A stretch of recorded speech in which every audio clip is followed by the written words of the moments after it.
దాని తర్వాత ఉమ్రా. ఉమ్రా అంటే ఏమని రాశారు ఇక్కడ తెలుగులో? శాశ్వత కానుక. దాని తర్వాత రుక్బా. అయితే హిబా, ఉమ్రా మరియు రుక్బా ఈ మూడిట్లో ఒక డిఫరెన్స్ ఉంది. అయితే దీనికి సంబంధించి షరియత్ మనకు ఏ ఆదేశాలు ఇచ్చి ఉంది అనే విషయాలు మనం ఈ యొక్క అధ్యాయంలో తెలుసుకోబోతున్నాము. అయితే ఇవి తెలుసుకోక ముందు మనం ముందుగా ఏమి తెలుసుకోవాలి? దీని యొక్క ఆ వీటి యొక్క అర్థం ఏదైతే ఉందో వీటి యొక్క అర్థం అనేది మనం ఈ మూడిటి యొక్క అర్థం తెలుసుకోవాలి. హిబా. హిబా అంటే జనరల్ గా ఏదైతే ఎవరికైనా ఏదైనా కానుక ఇస్తారో దానికి హిబా అని అంటారు. సరేనా? ఏదైనా ఏమి షరతు లేకుండా జనరల్ గా నేను ఎవరికైనా సరే ఏదైనా వస్తువు ఇచ్చేస్తున్నాను, దానికి హిబా, అతియా, గిఫ్ట్, హిబా అని అంటారు. దాని తర్వాత దీంట్లో పెద్ద విషయం ఏమి లేదు. దాని తర్వాత ఉంది ఉమ్రా. ఉమ్రా అంటే ఏమిటంటే ఒక వ్యక్తి ఇంకో వ్యక్తికి ఏదైనా కానుక ఇచ్చేటప్పుడు ఒక షరతు మీద ఆ కానుక ఇస్తాడు. ఒక షరతు మీద ఆ వస్తువు ఆ వ్యక్తికి ఉపయోగించుకోవడానికి ఇస్తాడు. షరత్ ఏమిటి? షరత్ రెండు రకాలుగా దాంట్లో షరతు ఉంటుంది. రెండు రకాల్లో ఏదో ఒక రకంగా షరతు ఉంటుంది. సరేనా? ఈ రెండు రకాల షరతుల్లో ఏదో ఒక రకమైన షరతు ఉంటే దానిని ఉమ్రా అని అంటారు. ఆ రెండు రకమైన షరతులు ఏమిటి? మొదటిది, ఇచ్చే వ్యక్తి ఇచ్చేటప్పుడు నేను బ్రతికి ఉన్నంత కాలం ఈ వస్తువు నీది అని షరతు పెట్టి ఇస్తాడు. సరేనా? అర్థమవుతుందా? ఏమి షరతు పెడుతున్నాడు? నేను ఎప్పటి వరకు అయితే బ్రతికి ఉంటానో అప్పటి వరకు నువ్వు ఈ వస్తువు ఉపయోగించుకోవచ్చు, కానీ నేను చనిపోయిన తర్వాత మాత్రం ఆ వస్తువు నాకు వచ్చేస్తుంది, అంటే నా వారసులకి అది వెళ్ళిపోతుంది. ఇది. లేదంటే ఇంకో రకమైన షరతు కూడా పెడతారు. ఏమని? నువ్వు బ్రతికి ఉన్నంత కాలం ఈ వస్తువు నీది. ఓకేనా? నువ్వు బ్రతికి ఉన్నంత కాలం ఈ వస్తువు నువ్వు ఉపయోగించుకో. నువ్వు చనిపోయిన తర్వాత ఆ వస్తువు రిటర్న్ నాకు వచ్చేస్తుంది. ఒకవేళ అప్పటి వరకు నేను బ్రతికి ఉంటే నా దగ్గర వస్తుంది, లేదంటే ఒకవేళ నేను నీకన్నా ముందు చనిపోతే నా వారసులు ఎవరైతే ఉన్నారో వారికి వెళ్తుంది. అయితే ఈ రెండు రకమైన షరతులు ఈ ఉమ్రాలో ఏదైతే ఉంటుందో అది ఇద్దరిలో ఒక వ్యక్తి యొక్క జీవితానికి సంబంధించి అది ఉంటుంది. అంటే నేను బ్రతికి ఉన్నంత కాలం ఇది నీది, నువ్వు ఉపయోగించుకోవచ్చు, దీనిపై నీ హక్కు ఉంది. లేదంటే నువ్వు బ్రతికి ఉన్నంత కాలం ఈ వస్తువు నువ్వు ఉపయోగించుకో. అయితే ఉమర్ నుండి ఇది ఉమ్రాన్. ఉమర్ అంటే ఆ ఏమంటారు దాన్ని? వయస్సు, లేదంటే ఆ జీవితం. ఓకేనా? నువ్వు జీవించి ఉన్నంత వరకు ఇది నీది, లేదంటే నేను జీవించి ఉన్నంత వరకు ఇది ఉమ్ర అంటే ఆయుష్ నీది. సార్. ఎంతవరకు అయితే ఆయుష్. జీవిస్తామో. ఆ ఆయుష్. ఆయుష్. అవునవును, ఆయుష్. అయితే దానికి అది ఆయుష్ కి సంబంధించి కాబట్టి ఈ రకమైన షరతుని ఏమని అంటారు? ఉమ్రా అని అంటారు. ఈ రెండు షరతుల్లో ఏదో ఒక షరతు ఒకవేళ పెట్టి ఒకవేళ ఎవరికైనా సరే ఏదైనా కానుక ఇస్తే దానికి ఏమని అంటారు? ఉమ్రా అని అంటారు. అయితే హిబాలో మరియు ఉమ్రాలో డిఫరెన్స్ ఏమిటి అంటే హిబాలో ఎలాంటి షరతులు ఉండవు, ఇచ్చేస్తారు ఇంకా అంతే, ఇంకా ఆ వస్తువు ఆ వ్యక్తిది అయిపోయినట్టే. ఉమ్రాలో ఏమిటి? రెండు షరతులు ఏదో ఒక షరతు ఉంటుంది. నేను బ్రతికి ఉన్నంత వరకు ఇది నువ్వు ఉపయోగించుకో, లేదంటే నువ్వు బ్రతికి ఉన్నంత వరకు, ముందు నేను చనిపోయినా సరే ఒకవేళ నువ్వు బ్రతికి ఉంటే అప్పటి వరకు నువ్వు ఉపయోగించుకో. దాన్ని ఏమని అంటారు? ఉమ్రా. మూడవది ఏమిటి? రుక్బా. రుక్బా అంటే అరబీలో వెయిట్ చేయడం అన్నమాట. వెయిట్ చేయడం. ఓకేనా? ఆ అయితే ఈ రుక్బాని ఎందుకు అంటారంటే ఒక వ్యక్తికి కానుక ఇచ్చేటప్పుడు ఏమని షరతు పెడతాడంటే ఒకవేళ నేను ముందు చనిపోతే ఈ వస్తువు నీది, ఒకవేళ నువ్వు ముందు చనిపోతే ఆ వస్తువు నాది. అంటే ఎవరు అయితే ఎక్కువ కాలం బ్రతుకుతారో వాళ్ళది ఆ వస్తువు అయిపోతుంది. అయితే ఈ షరతులో ఏమో జరుగుతుంది. ఇప్పుడు నేను ఉదాహరణకు అబ్దుల్లా అనే వ్యక్తికి చెప్తున్నాను. ఏమని చెప్తున్నాను? ఈ నా బండి ఏదైతే ఉందో ఇది ఒకవేళ నేను ముందు చనిపోయాను అనుకో, అప్పుడు ఈ బండి నీది అయిపోతుంది. ఒకవేళ నువ్వు ముందు చనిపోతే ఆ బండి నాది అయిపోతుంది. అయితే దీంట్లో ఏమి జరుగుతుంది? ఇద్దరు కూడా ఆ వేరే వ్యక్తి చావుకి వెయిట్ చేస్తూ ఉంటారు. అంటే నేను వెయిట్ చేస్తూ ఉంటాను, ముందు ఆ వ్యక్తి చనిపోతే ఈ బండి నేను తీసుకోవచ్చు. ఆ వ్యక్తి కూడా వెయిట్ చేస్తూ ఉంటాడు. ఏమని? ఆ వ్యక్తి నాకన్నా ముందు చనిపోతే ఈ బండి నేను తీసుకోవచ్చు. అయితే ఈ రకంగా కూడా ప్రవక్త అరబ్బుల్లో షరతులు పెట్టి వాళ్ళు ఏం చేసేవారు, కానుకలు ఇచ్చేవారు. అది నా వస్తువే, కాకపోతే ఇలా ఇద్దరు కలిసి ఫ్రెండ్స్, నా ఫ్రెండ్ కి ఇలా నేను షరతు పెట్టాను. లేదంటే ఒక వ్యక్తిని నేను చూశాను, ఆ వ్యక్తితో ఏదో ఒక రకమైన నాకు బంధం ఉంది. అయితే ఆ వ్యక్తి దగ్గర నేను ఈ రకమైన షరతు పెట్టాను, సరేనా? ఏమని, ఈ బండి ఏదైతే ఉందో, ఒకవేళ నేను ముందు చనిపోతే నువ్వు ఈ బండిని తీసుకో. ఒకవేళ నువ్వు గనుక ముందు చనిపోతే ఈ బండిని నేను తీసుకుంటాను. అయితే ప్రతి ఒక్కరూ ఇంకో వ్యక్తి యొక్క చావుకి ఎదురు చూస్తూ ఉంటారు కాబట్టి, వెయిట్ చేస్తూ ఉంటారు కాబట్టి, అరబీలో దానికి రుక్బా అని అంటారు. రుక్బా అంటే అరబీలో ఏంటి, వెయిట్ చేయడం అన్నమాట. ఓకేనా? అయితే ఓకే మూడు ఈ మూడు విషయాలు, హిబా, ఉమ్రా, రుక్బా. హిబా అంటే ఏమిటి, శాశ్వతంగా ఏదైనా కానుక ఎవరికైనా సరే ఇచ్చేయడం. దాంట్లో ఎలాంటి షరతులు ఉండవు. జనరల్ గా మామూలు ఏవైతే మనం గిఫ్ట్లు ఇస్తూ ఉంటామో అలా. దాంట్లో ఏమి జనరల్ గా మనం ఏమి షరతు పెట్టి ఇవ్వము, మామూలుగా ఇచ్చేస్తాం అంతే. ఉమ్రా అంటే ఏమిటి, ఇద్దరిలో ఎవరో ఒక ఆయుష్కి సంబంధించి ఉంటుంది. అంటే నేను బ్రతికినంత కాలం నువ్వు ఉపయోగించుకో, లేదంటే నువ్వు బ్రతికినంత కాలం నువ్వు ఉపయోగించుకో, రెండిట్లో ఏదో ఒకటి. రుక్బా అంటే ఏమిటి, నేను ముందు చనిపోతే అది నీది అయిపోతుంది, నువ్వు ముందు చనిపోతే అది నాది అయిపోతుంది. దీనిని రుక్బా అని అంటారు.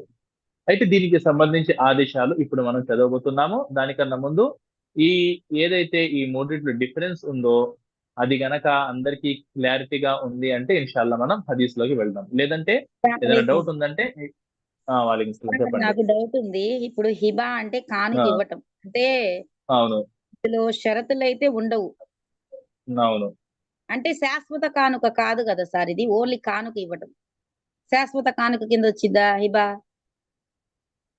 శాశ్వత కానుక అంటే ఇప్పుడు అక్కడ తెలుగులో ఏదైతే బ్రాకెట్ లో రాసి ఉన్నారో అవి చూసి మీరు కన్ఫ్యూజ్ అవ్వకండి. ఓకేనా? ఇప్పుడు హిబా అంటే కానుక అర్థమవుతుందా? ఇవ్వటం, ఇందులో అయితే ఆ, షరతులు ఉండవు సార్. ఆ, శాశ్వతంగా ఉమ్రా ఇచ్చేస్తారు ఇంకా అంతే. దాంట్లో ఆ, ఎలాంటి షరతు అనేది ఉండదు. అక్కడ ఏదైతే తెలుగులో అదే చెప్తున్నాను మీకు. అక్కడ ఏదైతే తెలుగులో రాసి ఉందో బ్రాకెట్ లో, దాన్ని చూస్తే మీకు కన్ఫ్యూజన్ అవుతుంది. అది ఓకే వదిలేయండి, ఓకే సరేనా? Okay bracket sir. లో హిబా ఏదైతే ఉందో అంటే దాన్ని వదిలేయండి. ఇప్పుడు నేను ఏదైతే ఇప్పుడు చెప్పానో దాన్ని మీరు గుర్తు పెట్టుకోండి. ఓకేనా? అయితే ఓకే సార్, చెప్తా వినండి సార్ ఒకసారి. ఓకే, హిబా అంటే కానుక చెప్పండి. ఇవ్వటం, ఇందులో షరతులు ఉండవు. అవును, అంటే ఇవ్వగానే ఆ వ్యక్తిది అయిపోయింది ఆ వస్తువు. అంతే. ఉమ్రా అంటే శాశ్వత కానుక. అంటే ఒక వ్యక్తి ఇంకొక వ్యక్తికి కానుక ఇచ్చేటప్పుడు రెండు రకాల షరతులు పెడతాడు. నేను రెండు బతికున్నంత రకాల కాలం కాదు, ఈ వస్తువు, రెండు రకాలలో ఏదో ఒక రకమైన షరతు. రెండు రకాల్లో ఏదో ఒక రక షరతు ఆ, పెడతాడన్నమాట. అవును, రెండు రకాలు ఒకటేంటంటే, ఏదో ఒకటి. నేను బ్రతికున్నంత కాలం ఈ వస్తువును ఉపయోగించుకోవచ్చు. నువ్వు బ్రతికున్నంత అవును, కాలం ఈ వస్తువు ఉపయోగించవచ్చు. నేను చనిపోయినా, నువ్వు అవును. చనిపోయినా అది నా వారసులకు చెందుతుందని. అది వారసులకే చెందుతుంది. కాకపోతే షరతు ఏంటంటే ఏదో ఒక రకమైన షరతు పెడతాడు. నేను ఈ చనిపోయే వరకు, షరతుని లేదంటే నువ్వు చనిపోయే వరకు, ఈ రకంగా ఓకే. రెండిట్లో ఏదో ఒకటి. ఈ షరతుని ఉమ్రా అంటారు. అవును, రుక్బా అంటే వెయిట్ చూడటం. అంటే ఏంటి? నేను ముందు చనిపోయాననుకో, ఆ వస్తువు నీది. నువ్వు చనిపోతే నాది ఉమ్, ఆ వస్తువు. అంటే వాళ్ళ చావు కోసం ఎదురు చూడటం అన్నమాట. అవును. ఓకే ఇద్దరు సార్? కూడా ఒకరొకరి చావు కోసం ఎదురు చూస్తూ ఉంటారన్నమాట. హ్మ్. అందుకని దాన్ని రుకుబా అని అంటారు. సరేనా? అయితే ఏంటంటే జనరల్ గా ఇప్పుడు మనం చూసుకున్నట్లయితే ఈ కాలంలో మామూలుగా మనం గిఫ్ట్ అంటే గిఫ్ట్ లాగా ఇచ్చేస్తాం. ఇవన్నీ ఏంటంటే ప్రవక్త సల్లాల్లాహు కాలంలో ఉండేవి. అందుకని దానికి సంబంధించి హదీసులు కూడా ఉన్నాయి కాబట్టి మనం అవి తెలుసుకుంటున్నాము. అయితే ఇప్పుడు మెయిన్ మనకు ఈ అధ్యాయంలో హిబా ఏదైతే కానుక మనం ఇస్తాము, గిఫ్ట్ ఇస్తామో దానికి సంబంధించి ఎక్కువ ఆదేశాలు ఉన్నాయి అన్నమాట. అయితే హదీస్ ముందు ఈ అధ్యాయంలో ఉన్న మొదటి హదీస్ చూడండి. హదీస్ నంబర్ 788. عن النعمان بن بشير رضي الله تعالى عنهما أن أباه أتى به رسول الله صلى الله عليه وسلم فقال إني نحلت ابني هذا غلاما كان لي. فقال رسول الله صلى الله عليه وسلم أكل ولدك نحلته مثل هذا؟ فقال لا. فقال رسول الله صلى الله عليه وسلم فأرجعه. وفي لفظ فانطلق أبي إلى النبي صلى الله عليه وسلم يشهده على صدقتي. فقال أفعلت هذا بولدك كلهم؟ قال لا. قال اتقوا الله واعدلوا بين أولادكم. فرجع أبي فرد تلك الصدقة. متفق عليه. నోమాన్ బిన్ బషీర్ రదియల్లాహు అన్హు కథనం. ఈయన నోమాన్ రదియల్లాహు అన్హు, ఈయన కూడా సహాబీ. ఆయన తండ్రి బషీర్ రదియల్లాహు అన్హు, ఈయన కూడా సహాబీ. ఓకేనా? అయితే నోమాన్ రదియల్లాహు అనే హదీస్ ని ఉల్లేఖిస్తే ఏమంటున్నారు? అన్న అబాహు అతాబిహి రసూలల్లాహి సల్లల్లాహు అలైహి వసల్లం. ఆయన తండ్రి అంటే బషీర్ రదియల్లాహు అన్హు, ఆయన కొడుకు నోమాన్ రదియల్లాహు అన్హుని ప్రవక్త సల్లల్లాహు అలైహి వసల్లం వద్దకు తీసుకొచ్చారు. తీసుకొచ్చి ప్రవక్త సల్లల్లాహు అలైహి వసల్లంతో ఏమన్నారు? ఇన్ని నహల్తు మిన్ హాదా గులామన్ కానలి. నా దగ్గర ఒక బానిస నా దగ్గర ఉన్న ఒక బానిసను నేను ఏం చేస్తున్నాను? నా ఈ కుమారుడు నోమాన్‌ను నేను హిబా చేస్తున్నాను. నేను కానుకగా ఇస్తున్నారు అని అన్నారు. అయితే అప్పుడు ప్రవక్త సల్లల్లాహు అలైహి వసల్లం ఏమన్నారంటే ఒక ప్రశ్న అడిగారు. అకుల్ల వలదిక నహల్తహు మిస్ల హాదా? ఇప్పుడు నువ్వు ఏదైతే నోమాన్‌కి నీ కొడుకుకి ఇస్తున్నావో, అలాగే ఆ మాదిరిగానే నీ వేరే కొడుకులు ఎవరెవరైతే ఉన్నారో వారందరికీ కూడా ఇచ్చావా? ఫఖాల లా. అయితే బషీర్ రలియల్లాహు అన్హు గారు అన్నారు, లేదు ఇలా ఇవ్వలేదు. నేను నోమాన్‌కి మాత్రమే ఇస్తున్నాను. అయితే అప్పుడు ప్రవక్త సల్లల్లాహు అలైహి వసల్లం ఏమన్నారు? ఫఖాల రసూలుల్లాహి సల్లల్లాహు అలైహి వసల్లం ఫఅర్జిఉహు. ఒకవేళ గనక ఇలా అయితే నువ్వు దాన్ని వాపసు తీసుకో. ఇలా చేయడం ధర్మసమ్మతం కాదు. ఓకేనా? అయితే అలాగే ఇంకో రివాయత్‌లో ఏమని ఉంది? ఫంతలక అబీ ఇలన్ నబీ సల్లల్లాహు అలైహి వసల్లం లియుష్హిదహు అలా సదకతి. అసలు బషీర్ రలియల్లాహు అన్హు గారు ఏదో డౌట్ అడగడానికి, అంటే ఇలా చేయవచ్చా? ఒక కొడుకుకి ఇచ్చి ఇంకో కొడుకుకి ఇవ్వకుండా ఉండడం చేయవచ్చా? ఈ డౌట్ అడగడానికి బషీర్ రలియల్లాహు అన్హు ప్రవక్త సల్లల్లాహు అలైహి వసల్లం దగ్గర వెళ్ళలేదు. ప్రవక్త సల్లల్లాహు అలైహి వసల్లంకు దీనిపై సాక్షిగా పెట్టడానికి వెళ్లారన్నమాట. ఎందుకంటే హజరత్ నోమాన్ రలియల్లాహు అన్హు గారు చిన్న కొడుకు. చాలా చిన్న కొడుకు. అన్ని కొడుకుల్లో చిన్న కొడుకన్నమాట. అయితే ఆయనకి ఒక రకమైన భయం ఒక రకమైన భయం వచ్చింది. ఏంటి? ఒకవేళ గనక నేను చనిపోతే వేరే పిల్లలు ఎవరైతే ఉన్నారో వాళ్ళు బాగా ఎదిగిపోయి ఉన్నారు. వాళ్ళు ఏదో ఒక రకంగా సంపాదించుకోవచ్చు. అలాగే ఈ నోమాన్ ఎవరైతే ఉన్నారో వేరే భార్య కొడుకు, సరేనా? వేరే ఇతర కొడుకులు ఎవరైతే ఉన్నారో వాళ్ళు ఈ చిన్న కొడుకుకి చూసుకుంటారా? చూసుకోరా? తెలియదు. అందుకని ఏదో ఒకటి చనిపోయే ముందు ఇస్తే ఆహ్, ఆహ్, ఆ డబ్బు పరంగా లేదంటే ఆ బానిస ఏదైతే ఉన్నాడో నా కొడుకు దగ్గర ఉంటాడు.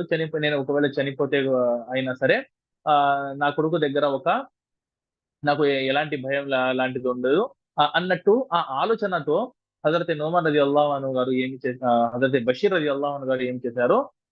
ఇలా ఒకవేళ గనక నేను ఒక కొడుకుకిచ్చి ఇతరులకి ఇవ్వకపోతే వేరే కొడుకులు రేపు ఏదో ఒక వాళ్ళు అబ్జెక్షన్ చేయవచ్చు. అందుకని నేనేం చేస్తాను? ప్రవక్త సల్లల్లాహు స్వయంగా సాక్షిగా పెట్టుకుంటాను. అయితే అసలు ఆయన ప్రవక్త సల్లల్లాహు అలైహి వసల్లం దగ్గర వచ్చింది ఎందుకు? ప్రవక్త సల్లల్లాహు అలైహి వసల్లంని ఈ విషయంపై, అంటే నేను నా కొడుకు నోమాన్‌కి బానిసను కానుకగా ఇచ్చాను. దానికి సాక్షి మీరు ప్రవక్త సల్లల్లాహు అలైహి వసల్లం అని ఈ ఉద్దేశంతో హజరత్ బషీర్ రలియల్లాహు అన్హు గారు ప్రవక్త సల్లల్లాహు అలైహి వసల్లం దగ్గర వచ్చారు. సరేనా? అదే అంటున్నారు. ఫంతలక అబీ ఇలన్ నబీ సల్లల్లాహు అలైహి వసల్లం లియుషహిదహు అలా సదకతి. నాకు ఏదైతే నా తండ్రి గారు ఈ బానిసను కానుకగా ఇస్తున్నారో దీనిపై ప్రవక్త సల్లల్లాహు సాక్షిగా పెట్టడానికి తీసుకొచ్చారు. అయితే అప్పుడు ప్రవక్త సల్లల్లాహు అదే విషయం అడిగారు. అఫఅల్త హాదా బివలదిక కుల్లిహిం. అందరి కొడుకులకి ఇలాగే నువ్వు చేసావా? అయితే బషీర్ రలియల్లాహు అన్హు గారు ఏమన్నారు? లేదు అన్నారు. అయితే అప్పుడు ప్రవక్త సల్లల్లాహు ఏమని అన్నారు? ఒక ముఖ్యమైన విషయం అన్నారు. ఇత్తఖుల్లాహ్. ఇత్తఖుల్లాహ వఅదిలు బైన ఔలాదికుం. అప్పుడు అన్నారు, మీరు అల్లాహ్ తబారక వ తఆలాతో భయపడండి. అలాగే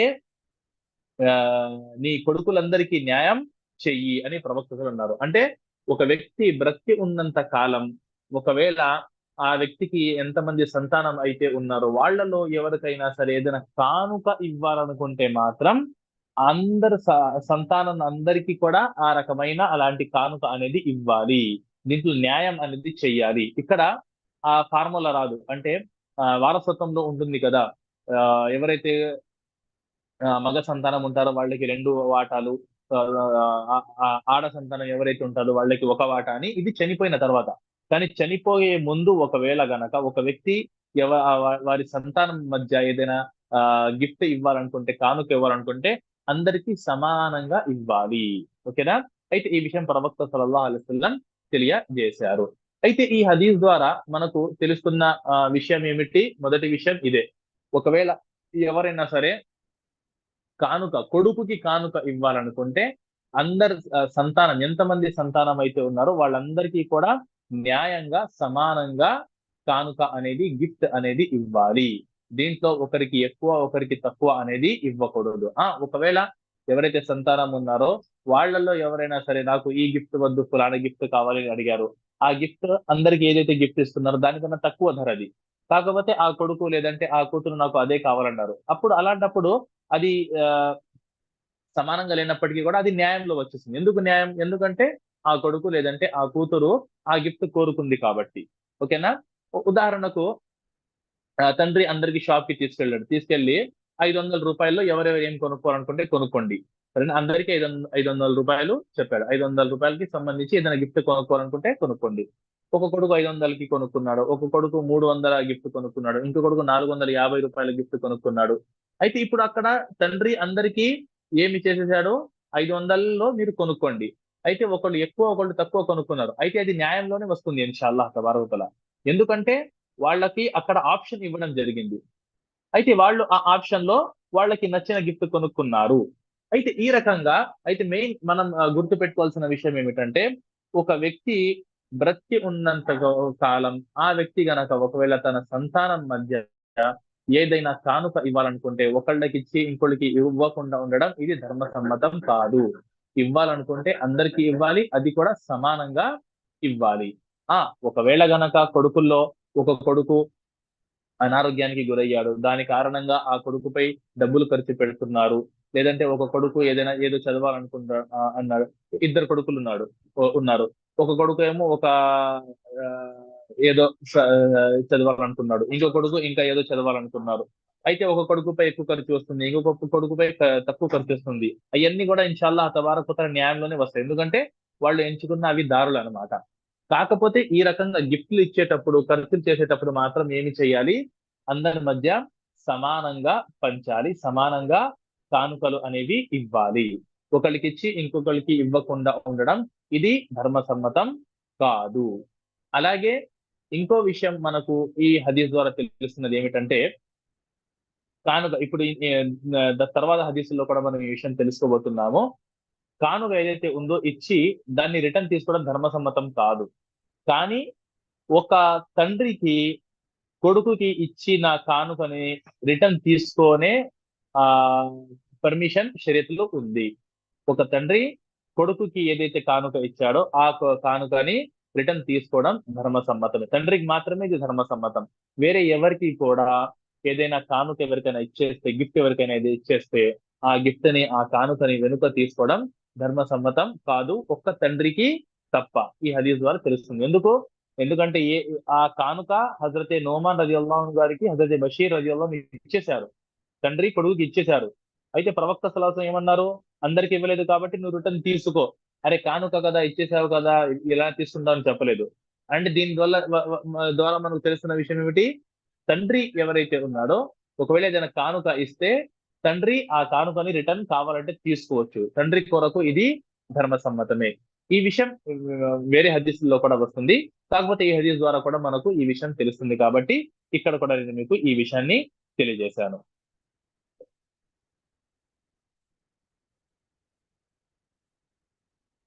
దాని తర్వాత హదీస్ చూడండి, హదీస్ నంబర్ 789. وعن ابن عباس رضي الله تعالى عنهما قال قال النبي صلى الله عليه وسلم العائد في هبته كالكلب يقيء ثم يعود في قيئه متفق عليه. وفي رواية للبخاري ليس لنا مثل السوء الذي يعود في هبته كالكلب يقيء ثم يرجع في قيئه. ప్రవక్త సల్లల్లాహు అలైహి వసల్లం ఈ హదీస్ లో ఎవరైతే కానుక ఇచ్చి గిఫ్ట్ ఇచ్చి రిటర్న్ తీసుకుంటారో వారికి సంబంధించి ప్రవక్త సల్లల్లాహు అలైహి వసల్లం ఒక ఉదాహరణ ఇచ్చారు. ఎంత నీచమైన ఉదాహరణ అంటే, నీచమైనదంటే అది ఎంత నీచమైన పని అనేది మనకు తెలుస్తుంది. ఉదాహరణ నీచమైనది కాదు, ఆ ఉదాహరణ ద్వారా ఆ పని ఎంత నీచమైనది అంటే ఇచ్చి తీసుకోవడం, రిటర్న్ తీసుకోవడం అనేది ఇది ఎంత నీచమైన పని అనేది ఈ ఉదాహరణ ద్వారా మనకు తెలుస్తుంది. అయితే ఈ హదీస్ వెలుగులోనే ఉలమాలు కానుక ఇచ్చి తిరిగి తీసుకోవడం ధర్మసమ్మతం కాదు అని మనకు తెలియజేశారు. ఎందుకంటే అలాంటి ఉదాహరణ ప్రవక్త సల్లల్లాహు అలైహి వసల్లం మనకు ఇచ్చారు కాబట్టి. చూడండి ఏ ఉదాహరణ ఇస్తున్నారు? అల్ ఆయిదు ఫీ హిబతిహి. హజరత్ ఇబ్న్ అబ్బాస్ రలియల్లాహు అన్హు కథనం, దేవ ప్రవక్త సల్లల్లాహు అలైహి వసల్లం తెలియజేశారు, ఎవరైనా ఏదైనా వస్తువును కానుకగా ఇచ్చి దాన్ని వాపసు తీసుకునేవాడు స్వయంగా కక్కి దాన్ని నాక్కునే కుక్క లాంటి వాడు. ఇది కుక్క యొక్క లక్షణం అన్నమాట. కుక్క యొక్క అలవాటు. కుక్క ఏం చేస్తుంది? కక్కిన తర్వాత దాన్ని నాకుతుంది. అయితే ప్రవక్త సల్లల్లాహు అలైహి వసల్లం అంటున్నారు, ఎవరైనా ఏదైనా కానుక ఇచ్చి రిటర్న్ తీసుకుంటే ఆ వ్యక్తి ఆ కుక్క మాదిరిగా చేస్తున్నాడు. కక్కి స్వయంగా దాన్ని అసలు ఎంత నీచమైన పని ఇది. ఒక వ్యక్తి అసలు అంటే దాన్ని ఊహించుకోలేడు కూడా. అలా చేయడాన్ని ఊహించుకోలేడు కూడా. మనం ఏదైనా వామిటింగ్ చేసామంటే అసలు అది మన చేతులపై ఎక్కడైనా పడిపోయినా, లేదంటే మన బట్టలపై పడిపోయినా మనం వెంటనే దాన్ని ఏం చేసుకుంటాము? కడుక్కుంటాము, తుడుచుకుంటాము. మరియు ఎవరైతే వామిటింగ్ చేశారో, ఎవరు వామిటింగ్ అయితే ఉందో వాళ్ళే ఏదైతే వామిటింగ్ చేశారో దాన్ని వాళ్ళు అసహించుకుంటారు. అవును కదా! అయితే ఎలా అయితే ఒక వ్యక్తి ఏదైతే కక్కిన తర్వాత, వామిటింగ్ చేసిన తర్వాత దాన్ని అసహించుకుంటాడో, దాన్ని ముట్టుకోవడానికి కూడా ఒక వ్యక్తి ఇష్టపడడో, ఒకవేళ ఏదైనా పైన పడిపోయినా సరే వెంటనే దాన్ని ఎలా అయితే తుడుచుకుంటాడో, అలాగే ఏదైనా కానుక ఇచ్చేస్తే దాని నుండి అలానే మనం దూరంగా ఉండాలి. అంటే మళ్ళీ దాని వైపు తిరిగి చూడకూడదు. మళ్ళీ దాని వైపు తిరిగి చూడకూడదు. ఇది ఎలా అయితే మనం ఇక్కడ దాని నుండి దూరంగా ఉంటామో, అలాగే ఆ కానుక నుండి ఇంకా ఆ కానుకకి మనకు ఎలాంటి సంబంధం ఉండకూడదు. ఆ కానుక గురించి మనం చూడకూడదు. నేను మొబైల్ ఫోన్ గిఫ్ట్ ఇచ్చాను. ఎలా యూజ్ చేస్తున్నాడో మొబైల్ ఫోన్, కరెక్ట్ గానే యూజ్ చేస్తున్నాడా లేదా? సరిగ్గా ఛార్జింగ్ పెట్టుకుంటున్నాడా లేదా? బండి ఇచ్చాను. బండి అసలు ఎలా చేసేసాడు? సరిగ్గా సర్విస్ చేయించట్లేదు. ఆ బండి యొక్క అద్దం పగిలిపోయింది. బండి అదే స్క్రాచ్‌లు పడిపోయాయి. ఇచ్చేసాం ఇంకా అయిపోయింది అంతే. దాని గురించి ఆలోచించుకోకూడదు. ఏదైనా కానుక ఇచ్చేస్తే ఇంకా ఆ వ్యక్తి ఎలా కావాలంటే అలా ఉపయోగించుకుంటాడు. ఇంకా దాని గురించి మనం చూస్తూ ఉండడం, ఎలా ఉపయోగిస్తాం ఇయన్నీ కూడా చేయడం ధర్మ సమ్మతం కాదు. చివరికి ఒకవేళ ఇప్పుడు మీకు ఇబ్బంది కలుగుతుంది. నేను ఈ బండి ఎంత ప్రేమతో ఇచ్చానో, కాకపోతే ఈ వ్యక్తి అసలు సరిగ్గా దాన్ని మెయింటైన్ చేయట్లేదు అని మీరు దాన్ని డబ్బులు పెట్టి కొనడం కూడా ధర్మ సమ్మతం కాదు. ఈ విషయం కూడా మనకు ఒక హదీస్ ద్వారా తెలుస్తుంది. హజరత్ ఉమర్ రలియల్లాహు అన్హు గారు అలాగే ఇలాగే ఒక వ్యక్తికి ఒక గుర్రం లేదంటే ఒక ఆహ్, ఏమంటారు దాన్ని? పశువుని ఆహ్, కానుకగా ఇస్తారు. అయితే ఆ వ్యక్తి దాన్ని సరిగ్గా చూసుకుంటూ ఉంటాడు. హజరత్ ఉమర్ రలియల్లాహు అన్హు దాన్ని రిటర్న్ కాదు డబ్బులు ఇచ్చి కొనాలనుకుంటారు. అయినప్పటికీ ప్రవక్త సల్లల్లాహు వారిస్తారు. లేదు. ఇచ్చేస్తే ఇంక అయిపోయింది. దాని వైపు మళ్ళీ కన్ను పెట్టి చూడకూడదు. దాని గురించి ఇంక మర్చిపోవాలి. అయితే ఈ హదీస్ ద్వారా ప్రవక్త సల్లల్లాహు ఏదైతే ఈ ఉదాహరణ ఇచ్చారో, ఈ చాలా నీచమైన పని ద్వారా ప్రవక్త సల్లల్లాహు అలైహి వసల్లం ఉదాహరణ ఇచ్చారు కాబట్టి, ఉలమాలు ఈ హదీస్ వెలుగులో మనకేమి తెలియజేశారు? ఈ రకంగా కానుక ఏదైనా ఇచ్చి దాన్ని రిటర్న్ తీసుకోవడం అనేది ధర్మసమ్మతం కాదు అని మనకు తెలియజేశారు. దాని తర్వాత హదీస్ నంబర్ 770. وعن ابن عمر وابن عباس رضي الله تعالى عنهما عن النبي صلى الله عليه وسلم قال: لا يحل لرجل مسلم أن يؤتي العطية ثم يرجع فيها إلا الوالد فيما يؤتي ولده. ఏదైతే మొదటి హదీస్‌లో నేను మీకు చెప్పానో, ఒక తండ్రి ఏదైతే కానుక ఇస్తాడో అది తీసుకోవడం ధర్మసమ్మతం అని ఈ హదీస్‌లో స్పష్టంగా ప్రవక్త సల్లల్లాహు ఆ విషయం తెలియజేశారు. అక్కడ అయితే మనకు ఆ హదీస్‌లో ఏదైతే సంఘటన జరిగిందో, ఆ సంఘటనలో మనకు ఈ విషయం తెలుస్తుంది. కానీ ఈ హదీస్‌లో ప్రవక్త స్పష్టంగా ఈ విషయాన్ని తెలియజేస్తున్నారు.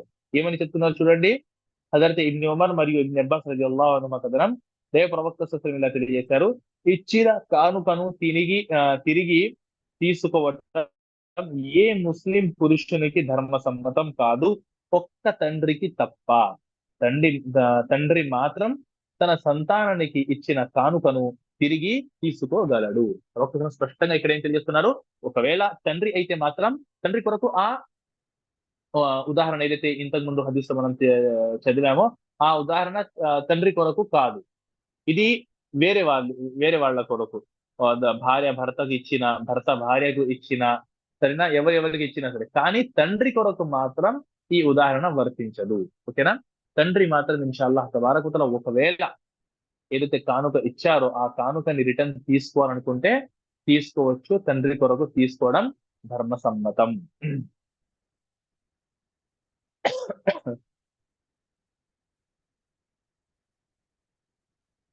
దాని తర్వాత హదీస్ నంబర్ 791.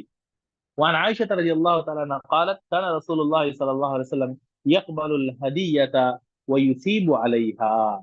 హజరత్ ఆయిషా రలియల్లాహు అన్హా కథనం. ప్రవక్త సల్లల్లాహు అలైహి వసల్లం కానుకను స్వీకరించేవారు వాటికి బదులుగా ఏదైనా ఇచ్చి పంపటం కూడా చేసేవారు. అయితే కానుకకి సంబంధించి గిఫ్ట్ ఏదైతే ఉందో దానికి సంబంధించి ఒక పద్ధతి అనేది ఈ హదీస్ లో ప్రవక్త సల్లల్లాహు అలైహి వసల్లం పని ద్వారా మనకు తెలుస్తుంది. అది ఏమిటి? ఎవరైనా ఎవరికైనా కానుక ఇస్తే రిటర్న్ లో కూడా ఏమి చేయాలి? ఆ వ్యక్తి ఏదో ఒక కానుక అనేది ఇవ్వాలి. ఎంత ఖరీదైన కానుక అయితే ఆ వ్యక్తి ఇచ్చాడో అంతే ఖరీదైన కానుక ఇవ్వడం కంపల్సరీ ఏమి కాదు. వారి యొక్క స్తోమతని బట్టి ఆ వ్యక్తి బాగా డబ్బు ఉన్నవాడు, ధనవంతుడు, ఆ వ్యక్తి ఒక బాగా ఖరీదైన గిఫ్ట్ ఇచ్చాడు. అయితే మీరు అంత పెద్ద గిఫ్ట్ ఇవ్వలేకపోతారు. అయితే మీ స్తోమత ప్రకారం మీరు ఏమి చేయండి? వారిని గిఫ్ట్ ఇవ్వండి. అయితే గిఫ్ట్ తీసుకోవడం మాత్రమే కాదు, గిఫ్ట్ అనేది ఇవ్వాలి కూడా. ఇవ్వాలి మరియు తీసుకోవాలి. దానివల్ల ఏమవుతుంది? ప్రేమ అనేది పెరుగుతుంది. ఎందుకంటే ఒక హదీస్ ఏమని ఉంది? తహాదో తహాబ్బో, ఒకరికొకరు కానుకలు ఇచ్చుకోండి. దానివల్ల ఒకరి మనసులో ఒకరి కొరకు ప్రేమ అనేది పెరుగుతుంది. ఈ ప్రేమ పెరగడానికి గిఫ్ట్ కూడా ఒక కారణం. కొంతమంది అనుకుంటారు ఆ గిఫ్ట్ ఇచ్చాను కాబట్టి ప్రేమిస్తున్నారు అని. అలా కాదు. షరియతులో ప్రేమ పెరగడానికి కారణం ఇది తెలియజేయబడింది అనమాట. అయితే ఎవరి ప్రేమ అయితే మీరు పొందాలనుకుంటున్నారో వాళ్ళని ఈ రకంగా అంటే ఎవరి ప్రేమ అయితే ధర్మ సమ్మతము, ఓకేనా? లేదంటే ఇప్పుడు ఎవరైతే ఈ బాయ్ ఫ్రెండ్స్ గర్ల్ ఫ్రెండ్స్ ఉన్నారో వాళ్ళు కూడా మేము కూడా అది ప్రేమ కోసమేగా చేస్తున్నాం అంటారు. అందుకనే చెప్తున్నాను ధర్మ సమ్మతం. ఎవరి మధ్య బంధం అయితే ధర్మ సమ్మతమో, భార్య భర్తకి గిఫ్ట్ ఇస్తున్నారు, భర్త భార్యకి గిఫ్ట్ ఇస్తున్నారు ఎందుకు? భర్త ప్రేమ పొందడానికి కోసం. లేదంటే ఒక స్నేహితుడు ఇంకో స్నేహితుడికి గిఫ్ట్ ఇస్తున్నాడు వారి యొక్క ప్రేమని పొందడానికి కోసం. ఈ రకంగా ఎవరి మధ్య బంధం అయితే ధర్మసమ్మతమైన బంధాలు ఉన్నాయో వారు ఒకరికి ఒకరి ప్రేమని కోరుకోవడానికి ఏమి చేయవచ్చు? ఈ రకంగా చెయ్యాలి. దీనివల్ల ఏమవుతుంది? ప్రేమ అనేది పెరుగుతుంది. అయితే ప్రవక్త సల్లల్లాహు అలైహి వసల్లం ఎవరైనా కానుక ఇస్తే తీసుకోవడం మాత్రమే కాదు, తీసుకుంటూ దానితో పాటు ప్రవక్త సల్లల్లాహు అలైహి వసల్లం కూడా తిరిగి వారికి ఏదో ఒక కానుక అనేది ఇచ్చేవారు. దాని తర్వాత హదీస్ చూడండి, హదీస్ number 792. وعن ابن عباس رضي الله تعالى عنهما قال وهب رجل رسول الله صلى الله عليه وسلم ناقة فأثابه عليها فقال رضيت؟ قال لا. فزاده فقال رضيت؟ قال لا. فزاده فقال رضيت؟ فقال نعم. Hazrat Abdullah bin Abbas రదియల్లాహు అన్హు కథనం. ఆ ఒక వ్యక్తి ప్రవక్త సల్లల్లాహు అలైహి వసల్లంకి ఏదో ఒక కానుకని ఇచ్చాడు. ఇచ్చిన తర్వాత ప్రవక్త ఏదో కాదు, ఒక ఒంటెని కానుకగా ఇచ్చాడు. వహబ రజులుని రసదును నా కథన్, ఒక ఒంటెని ప్రవక్త సల్లల్లాహు అలైహి వసల్లం కానుకగా ఇచ్చాడు. అసాబహు అలైహా, అయితే ప్రవక్త సల్లం ఏం చేశారు? తిరిగి ఏదైతే ఉందో ఏదో ఒకటి ఇచ్చారు. ఇచ్చిన తర్వాత ప్రవక్త సల్లల్లాహు అలైహి వసల్లం ఆ వ్యక్తితో అడుగుతున్నారు. అంటే గిఫ్ట్ ఇచ్చిన తర్వాత అడుగుతున్నారు ఏమని? నీవు సంతృప్తి చెందావా అని అడిగారు. అప్పుడు ఆ వ్యక్తి లేదు అని అన్నాడు. అయితే ప్రవక్త సల్లల్లాహు ఇంకా మరింత ఇచ్చారు. మరింత ఇచ్చిన తర్వాత మళ్ళీ అడిగారు, నువ్వు ఇప్పుడైనా సంతోషమేనా? అప్పుడు కూడా రెండోసారి కూడా ఆ వ్యక్తి ఏమన్నాడు? లేదు అన్నాడు. మళ్ళీ మూడోసారి ప్రవక్త సల్లల్లాహు ఏదో ఇచ్చారు. ఇచ్చి మూడోసారి అడిగారు, ఇప్పుడైనా సంతోషమేనా? అప్పుడు ఆ వ్యక్తి అవును అని అన్నాడు. అయితే ఇక్కడ ఈ హదీస్ లో మనకు తెలుస్తున్న విషయం ఏమిటి? ప్రవక్త సల్లల్లాహు అలైహి వసల్లం ఎవరైతే ప్రవక్త సల్లం కానుక ఇచ్చారో వారికి ప్రవక్త సల్లల్లాహు అలైహి వసల్లం కూడా రిటర్న్ గిఫ్ట్ కూడా ఇచ్చారు. అలాగే ఇంకో విషయం కూడా ఏం తెలుస్తుంది? మనం గిఫ్ట్ అనేది అడిగి కూడా ఇవ్వవచ్చు. నీకు ఏది ఇష్టం, లేదంటే గిఫ్ట్ ఇచ్చిన తర్వాత ఈ రకంగా అంటే ఏదైతే గిఫ్ట్ ఇస్తారో ఇచ్చి ఆ, ఏదో ఇచ్చారు కదా అలా తీసుకొని వెళ్ళిపోవాలి అని ఏమి లేదు. ఒకవేళ ఇద్దరి మధ్య మంచి బంధం ఉందనుకోండి, వాళ్ళు అడగవచ్చు కూడా ఏంటి? ఆ, నాకు ఫులానా గిఫ్ట్ ఇవ్వు, నాకు ఫులానా గిఫ్ట్ ఇవ్వు అని ఈ రకంగా. లేదంటే ఇచ్చిన వాళ్ళు కూడా అడగవచ్చు, ఈ గిఫ్ట్ నీకు ఓకేనా? లేదు అంటే ఇంకో గిఫ్ట్ కూడా ఇవ్వవచ్చు. అక్కడ ప్రవక్తలు అదే చేస్తున్నారు కదా. నీకు సంతోషమైన ఈ గిఫ్ట్ తో నువ్వు సంతృప్తి చెందావా అంటే ఆ వ్యక్తి ఏమంటున్నారు? లేదు అంటున్నారు. అయితే అక్కడ ఉన్న సహాబాలు ఏంటి ఏదో ఒకటి ఇచ్చారు కదా తీసుకుని వెళ్ళకుండా లేదు లేదు అంటారు ఏంటి అని చెప్పలేదు. ప్రవక్త సల్లం కూడా అలాంటి మాట చెప్పలేదు. ప్రవక్త సల్లం కూడా ఆ వ్యక్తికి సంతోషం పెట్టడానికి ప్రయత్నించారు. సరేనా? అయితే ఇది ఏంటంటే ప్రవక్త సల్లం యొక్క ఒక అలవాటు అన్నమాట. అది ఈ హదీస్ లో మనకు ఆ తెలియజేయడం జరిగింది. దాని తర్వాత హదీస్ నంబర్ 793. وعن جابر رضي الله تعالى عنه قال قال رسول الله صلى الله عليه وسلم العمرة لمن وهبت له. హజరత్ జాబిర్ రదియల్లాహు అన్హు కథనం, ప్రవక్త సల్లల్లాహు అలైహి వసల్లం ఇలా తెలియజేశారు. ఉమ్రా గురించి చెబుతూ ఇలా అన్నారు, ఒకరికి ఇవ్వబడిన ఉమ్రా ఇక అతనిదే అవుతుంది. ఒకరికి ఇవ్వబడిన ఉమ్రా ఇక ఇంకా అతనిదే అవుతుంది. అంటే ఏ షరతు పెట్టి అయితే ఇచ్చారో ఆ షరతు పరంగా జనరల్ గా ఇక్కడ ఉమ్రా అనేది హిబా మామూలు ఏదైతే కానుక ఉంటుందో ఆ మీనింగ్ లో కూడా ఉపయోగించబడుతుంది. ఇప్పుడు ఇవి ఏంటంటే మెయిన్ ఎప్పుడైతే అన్ని పదాలు ఒకే చోట కలిసి వచ్చినప్పుడు అన్నిటికీ వేరే వేరే అర్థం అవుతుంది. అప్పుడప్పుడు వేరే వేరేగా వచ్చినప్పుడు ఒక అర్థం ఇంకో పదానికి కూడా ఉంటుంది. ఉదాహరణకు మనం ఇస్లాం అని అంటాము. ఇస్లాం అంటే ఈ ఈమాన్ అంటే రెండు కూడా ఏమిటి ఒకటే. కాకపోతే ఇస్లాం మరియు ఈమాన్ అంటే అప్పుడు రెండిటికి అర్థం వేరే వేరే ఉంటుంది. ముస్లిం మోమిన్ ఈ రెండు పదాలు ఏమిటి, ఒకేసారి ఉపయోగించబడితే దానికి అర్థం వేరే వేరే అవుతుంది. కానీ రెండు వేరే వేరేగా ఉపయోగించబడితే ఒకటికి రెండో పదం యొక్క అర్థం కూడా వస్తుంది. ఇప్పుడు ఇస్లాం అని చెప్తే ఇస్లాంలో ఈమాన్ యొక్క అర్థం కూడా వస్తుంది. నేను ముస్లిం అంటే ముస్లింలో మోమిన్ అర్థం కూడా వస్తుంది. ఒకవేళ ముస్లిం మరియు మోమిన్ అని చెప్తే అప్పుడు ముస్లిం కి వేరే అర్థం ఉంటుంది, మోమిన్ కి వేరే అర్థం ఉంటుంది. అలాగే హిబా, ఉమ్రా, రుకుబా ఇవి ఏవైతే ఉన్నాయో ఇవి వేరే వేరేగా ఉపయోగించబడితే అప్పుడు దాంట్లో హిబాలో ఉమ్రాలో హిబా యొక్క మీనింగ్ కూడా అప్పుడప్పుడు ఉంటుంది. అయితే ఇక్కడ ఉమ్రా అనేది హిబా యొక్క అర్థంలో అన్నమాట. ఎందుకు మనం హిబా యొక్క అర్థంలో తీసుకోవాలి అంటే, ఎందుకంటే ప్రవక్తలు ఇక్కడ ఏమంటున్నారు, ఎవరికైతే ఒక కానుక ఇవ్వడం జరుగుతుందో ఇంకా అది ఆ వ్యక్తిదే అవుతుంది అని అన్నారు. అయితే ఉమ్రాలో అయితే ఇది ఇలా జరగదు కదా. ఉమ్రా గురించి మనం ఏం తెలుసుకున్నాము, అక్కడ ఏమని షరతు ఉంటుంది, నేను బ్రతికి ఉన్నంత కాలం నీది, లేదంటే నువ్వు బ్రతికి ఉన్నంత కాలం నీది, అలా ఉంటుంది. అలాగే కానీ ఇంకా శాశ్వతంగా ఎప్పటికీ ఆ వ్యక్తిదే అయిపోదు. అయితే ఇక్కడ ఈ హదీస్ లో ఈ అర్థం ఉంది కాబట్టి ఇక్కడ ఉమ్రా అనే పదం ఏ మీనింగ్ లో ఉపయోగించబడినది, హిబా జనరల్ గా ఏదైతే గిఫ్ట్లు ఇస్తారో దాని యొక్క మీనింగ్ లో ఉపయోగించబడినది.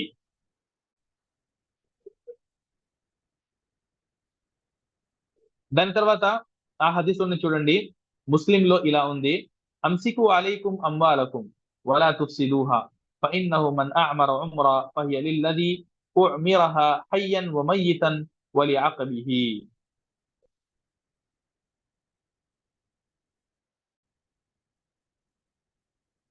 ముస్లింలో ఇలా ఉంది, మీరు మీ సొమ్ములను మీ వద్ద భద్రంగా ఉంచండి, వాటిని వృధా చేయకండి. ఎవరైనా ఒకరికి ఒక వస్తువును ఉమ్రాగా శాశ్వతగా కానుకగా ఇస్తే ఇక అది ఇవ్వబడిన వ్యక్తిదే అవుతుంది. బ్రతికి ఉండగానే కాకుండా మరణించిన తర్వాత కూడా అతనిదే. మరణాంతరం అది అతని వారసులకు చెందుతుంది. అంటే ఎవరికైతే ఇవ్వబడినదో వారి వారసులకి చెందుతుంది. అంటే ఎవరికైనా సరే ఏదైనా కానుక ఇచ్చేస్తే గనక అది ఇంకా శాశ్వతంగా వాళ్ళది అయిపోతుంది. అంటే ఇక్కడ ప్రవక్త శాస్త్రం దేని గురించి అంటున్నారు, ఏమి షరతు పెట్టకుండా ఏదైతే ఇవ్వబడుతుందో దాని గురించి అంటున్నారు. అంటే మామూలుగా మీరు ఇచ్చేశారు, ఒక కానుక అనేది ఒక వ్యక్తికి ఇచ్చేశారు. అయితే ఈ రకమైన ఏదైతే కానుక ఉంటుందో దాంట్లో అది ఏమవుతుంది, ఇంకా అది రిటర్న్ రాదు. ఎందుకంటే ఏమి షరతు పెట్టకుండా ఇచ్చేశారు కదా. అందుకని ప్రవక్త ఏమంటున్నారు, ఆ వ్యక్తి బ్రతికి ఉన్నంత వరకు కూడా ఆ వ్యక్తిదే, ఆ వ్యక్తి చనిపోయిన తర్వాత ఆ వ్యక్తి యొక్క వారసులు ఎవరైతే ఉంటారో అది వాళ్ళది అయిపోతుంది. ఇది ఎప్పుడు, ఏమి షరతు పెట్టనప్పుడు. ఎందుకంటే ఒకవేళ షరతు పెడితే మాత్రం అప్పుడు ఆ షరతు ప్రకారంగా ఆ వస్తువు అనేది ఎవరైతే యజమాని ఉన్నారో ఆ వ్యక్తి దగ్గర రిటర్న్ వచ్చేస్తుంది ఒకవేళ షరతు పెడితే. ఎందుకంటే ఈ హదీస్ లోనే ఇంకో ఉల్లేఖనంలో ఏముంది చూడండి, వఫీ లఫ్జిన్ ఇన్నమల్ ఉమ్రా అల్లతి అజాజహా రసూలుల్లాహి సల్లల్లాహు అలైహి వసల్లం అన్ యఖూల హియ లక వ లిఅఖిబిక ఫఅమ్మా ఇదా ఖాల హియ లక మా ఇష్త ఫఇన్నహా తర్జిఉ ఇలా సాహిబిహా. వేరొక ఉల్లేఖనం లో వాక్యాలు ఇలా ఉన్నాయి, ఏ ఉమ్రాను దైవ ప్రవక్త సమ్మతించారో ఆ ఉమ్రా అర్థం ఏమిటంటే, ఉమ్రా ఇచ్చేవాడు ఇది నీది, నీ తదనంతరం నీ సంతానానిది అని స్పష్టంగా చెప్పి ఇస్తే అప్పుడు అది తీసుకున్న వ్యక్తికి ఆ విధంగానే దక్కుతుంది. ఒకవేళ ఇచ్చేవాడు నీవు బ్రతికి ఉన్నంత కాలం ఇది నీది అని చెబితే మాత్రం అతని తదనంతరం ఆ వస్తువు ఇచ్చిన వాని వైపునకు మళ్ళించబడుతుంది. అయితే ఇక్కడ ఈ చివరి వాక్యం ఏదైతే ఉందో, చివరి ఉల్లేఖం యొక్క వాక్యం ఏదైతే ఉందో, దీని ద్వారా మనకు స్పష్టం అవుతుంది. ప్రవక్త సల్లం ఇక్కడ ఏమంటున్నారు, ఒకవేళ ఏమి చెప్పకుండా ఇచ్చేస్తే అప్పుడు ఇంకా శాశ్వతంగా ఆ వ్యక్తిది అయిపోతుంది. ఒకవేళ చెప్పి ఇస్తున్నాడు, ఏమని చెప్తున్నాడు, హియలక మా ఇష్ట, నువ్వు బ్రతికి ఉన్నంత వరకు ఇది నీది అని చెప్తే ఫఇన్నహా తర్జిఉ ఇలా సాహిబి, అప్పుడు ఆ వ్యక్తి చనిపోయిన తర్వాత ఎవరైతే కానుక ఇచ్చారో ఆ వ్యక్తి వైపుకు ఆ వస్తువు మరలి వస్తుంది, ఆ వ్యక్తి దగ్గరికి అది రిటర్న్ వస్తుంది. ఓకేనా? అయితే ఈ హదీస్ ద్వారా మీరు ఉమ్రా యొక్క అర్థాన్ని కన్ఫ్యూజ్ చేసుకోవాల్సిన అవసరం ఏమీ లేదు. ఇప్పుడు ఇక్కడ హిబా అనే ఇప్పుడు ఏదైతే ప్రవక్త సల్లం చెప్పారో, ఎవరికైతే కానుక ఇవ్వబడుతుందో అది వాళ్ళదే అవుతుంది అని, దానికి ఉమ్రా అనే పదాన్ని ఎందుకు ఉపయోగించారు, హిబా అనే పదాన్ని ఉపయోగించవచ్చు కదా అంటే, దాంట్లో ఒక మీనింగ్, ఒక అర్థం మనం ఇది తీసుకోవచ్చు. ఏమని, ఇచ్చే వ్యక్తి ఉమ్రా యొక్క ఏమంటారు సంకల్పంతో ఇస్తున్నాడు, కానీ ఆ మాట చెప్పలేదు. అర్థమవుతుందా డిఫరెన్స్? ఆ వ్యక్తి ఇచ్చేటప్పుడు ఉమ్రా అంటే సంకల్పం చేసుకున్నాడు, ఏమని, నేను బ్రతుకున్నంత కాలం ఈ వ్యక్తి ఉపయోగించుకొని అని. కానీ ఆ మాట అనేది ఆ వ్యక్తికి చెప్పలేదు. అయితే నా సంకల్పం అనేది అక్కడ సరిపోదు, ఎందుకంటే నా సంకల్పం అనేది నాతో పాటు ఉంటుంది. నేను ఎప్పటి వరకు అయితే ఇలాంటి విషయాల్లో మనం దాన్ని ఏమి చేయాలి, బయటకు మనం చెప్పాలి. చెప్తేనే అర్థమవుతుంది ఆ వ్యక్తి ఏ ఉద్దేశంతో ఇస్తున్నాడు అనేది. అందుకని ప్రవక్త సల్లం ఏదైతే చివరి ఆ హదీస్ లోనే ఇంకో ఉల్లేఖనంలో ఉంది అని మనం ఏదైతే చదివామో ఇప్పుడు, అది దాని ద్వారా మనకు ఆ హదీస్ యొక్క అర్థం అనేది తెలిసిపోతుంది. అదేమిటి, స్పష్టం చేసేసాడు. స్పష్టం చేయకపోతే ఇంకా ఆ వ్యక్తిదే అయిపోతుంది. ఆ వ్యక్తి చనిపోయిన తర్వాత ఆ వ్యక్తి యొక్క సంతానానికి దక్కుతుంది. ఒకవేళ స్పష్టం చేశాడు నువ్వు బ్రతికి ఉన్నంత వరకు అని, అయితే అప్పుడు ఆ వ్యక్తి చనిపోయిన తర్వాత ఆ వస్తువు అనేది ఇచ్చిన వ్యక్తికి రిటర్న్ వచ్చేస్తుంది. ఓకేనా? ఏమైనా కన్ఫ్యూజన్ గా ఉందా, అర్థమైందా? అస్సలాము అలైకుం సార్. అంటే అతను తన మనసులో ఉన్న మాట సంకల్పాన్ని బయటకు తెలియజేస్తేనే. అవును, తెలియజేస్తేనే. ఒకవేళ సంకల్పం చేసుకున్నాడు ఏమనేసి, ఆ నువ్వు బ్రతికి ఉన్నంత వరకు, ఆ వ్యక్తి బ్రతికి ఉన్నంత వరకు ఆ వస్తువు ఆ వ్యక్తి ఉపయోగించుకొని అని సంకల్పం చేసుకున్నాడు, కానీ బయట చెప్పలేదు. అలాంటప్పుడు ఆ వస్తువు ఏమైపోతుంది, ఆ వ్యక్తిది అయిపోతుంది. ఎందుకంటే చెప్తేనే కదా తెలిసేది. అర్థమవుతుందా? ఒకవేళ చెప్పకపోతే ఆ ఆ వ్యక్తి ఉమ్రాగా ఇవ్వాలనుకున్నాడు, కానీ అది ఏమైపోతుంది, హిబా అయిపోతుంది. ఎందుకంటే ఆ వ్యక్తి దాన్ని స్పష్టం చేయలేదు కాబట్టి. అయితే ఎలా అయితే ఇవ్వాలనుకుంటున్నారో దాన్ని ఏమి చేయాలి, స్పష్టం చేయాలి. స్పష్టం చేస్తే అప్పుడు దాని ప్రకారంగా దానిపై హుకుం అనేది వస్తుంది. ఓకేనా?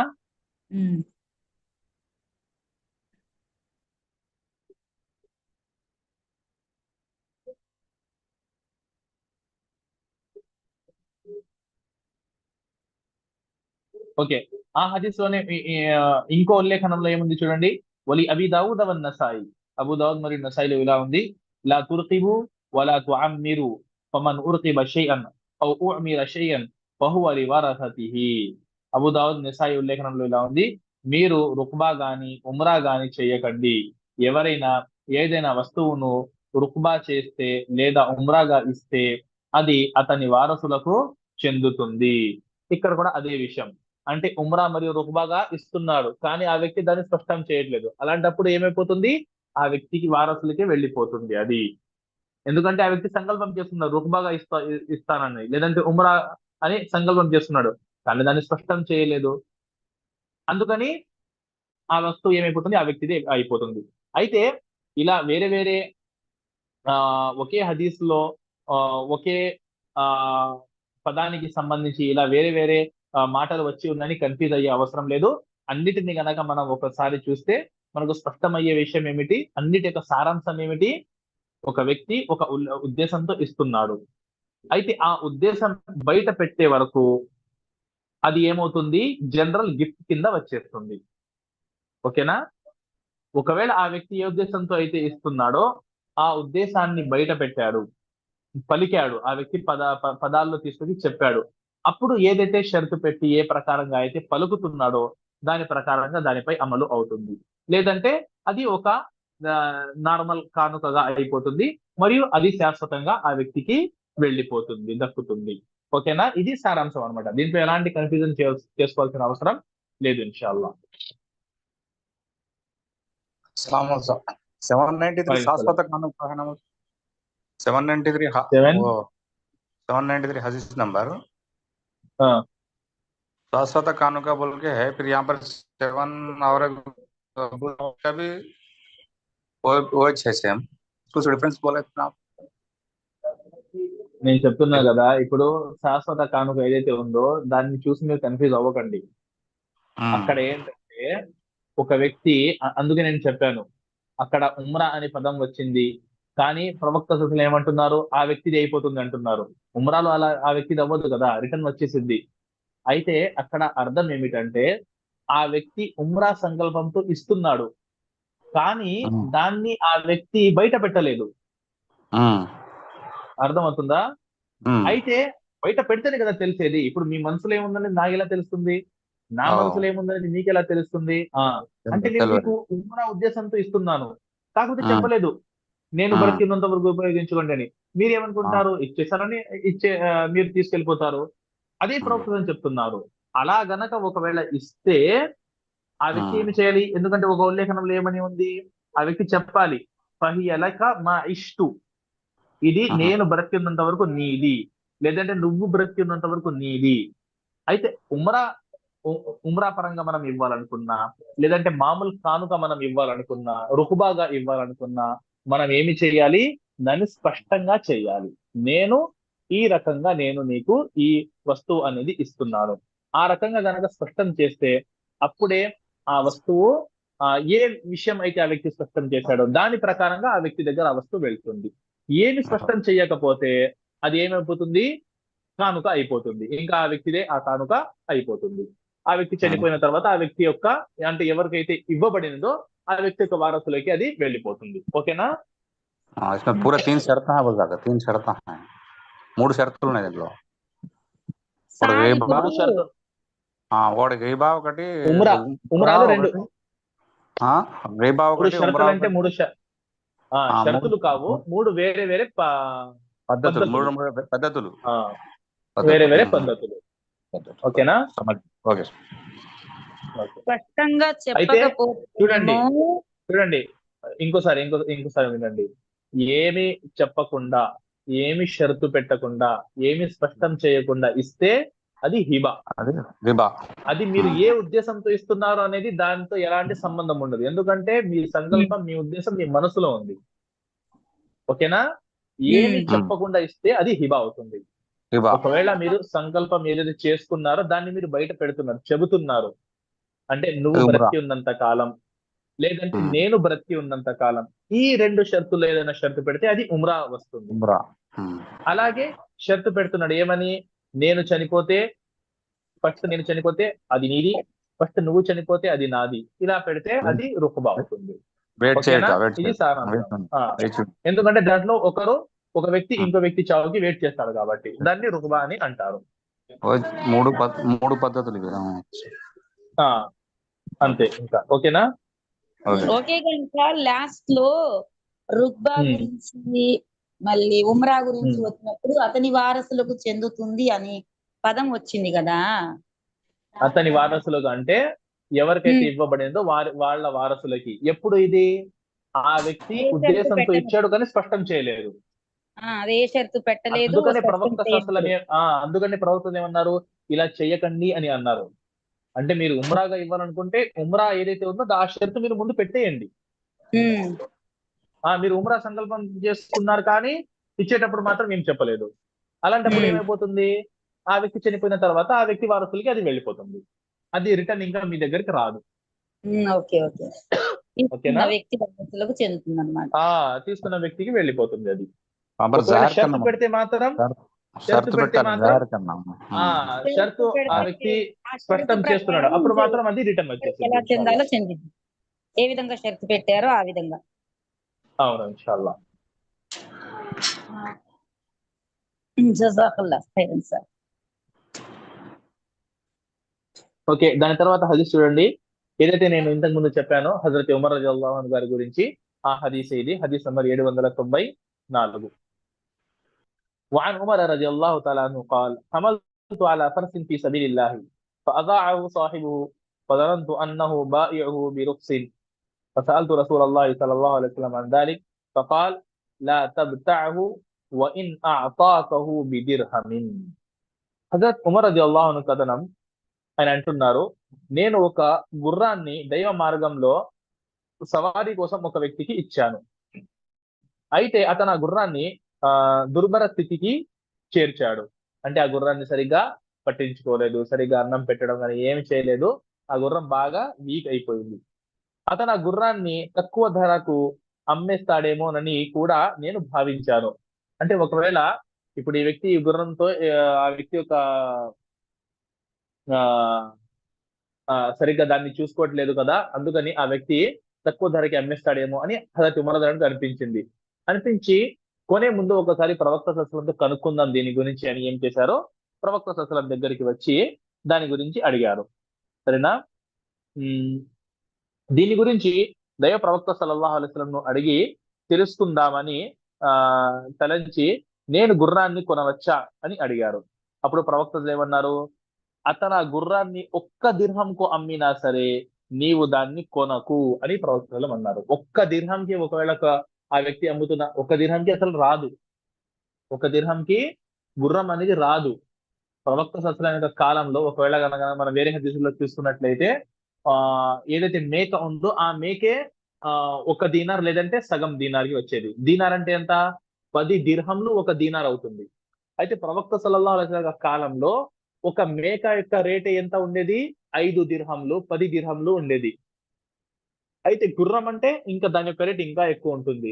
అయితే ప్రవక్తలు అంటున్నారు, ఒకవేళ ఒక్క దిర్హంకి ఇచ్చినా సరే, అంటే ఒక్క దిర్హంకి మేక కూడా రాదు, ఆ ఒక్క దిర్హంకి ఇచ్చినా సరే నువ్వు తీసుకోకూడదు. ఎందుకంటే నువ్వు ఇచ్చావు కాబట్టి. అర్థమవుతుందా? అల్లాహ్ యొక్క మార్గంలో ఇచ్చారు, దానికి కూడా ప్రవక్త సల్లల్లాహు అలైహి వసల్లం ఏమి చేయవద్దంటున్నారు, నువ్వు తీసుకోవద్దు అని అంటున్నారు. అయితే ఏదైతే మనం ఈ రకంగా ఏదైతే కానుక ఇచ్చేసామనుకోండి, ఇంకా దాని గురించి మనం ఏమి చేయకూడదు, పట్టించుకోకూడదు, వదిలేసేయాలి. దాన్ని తీసుకోవడం కానీ చేయకూడదు, అలాగే దాన్ని కొనడం కూడా మనం చెయ్యకూడదు. ఈ హదీస్ ద్వారా మనకు ఆ విషయం అనేది తెలుస్తుంది. దాని అంటే తర్వాత చూడండి హదీస్. దానంగా ఇచ్చిన చెప్పండి. వస్తువు మళ్ళీ కొనకూడదు. దానంగా ఇచ్చిన వస్తువు, అలాగే ఆ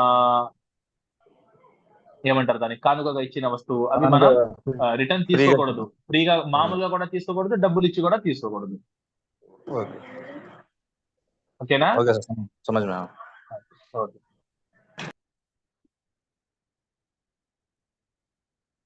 ఓకే, దాని తర్వాత హదీస్ చూడండి. హదీస్ నంబర్ 795. وعن ابي هريره رضي الله تعالى عنه عن النبي صلى الله عليه وسلم قال తహాద్దు తహాబ్బు. ఏదైతే ఇప్పుడే ఇంతకు ముందు చెప్పారు మీకు అదే హదీస్. అబూ హురైరా రలియల్లాహు అన్హు కథను దేవప్రవక్త తెలియజేశారు, పరస్పరం కానుకల్ని ఇచ్చిపుచ్చుకుంటూ ఉండండి, దీని వల్ల రెండొకరి మధ్య ప్రేమ పెంపొందుతుంది.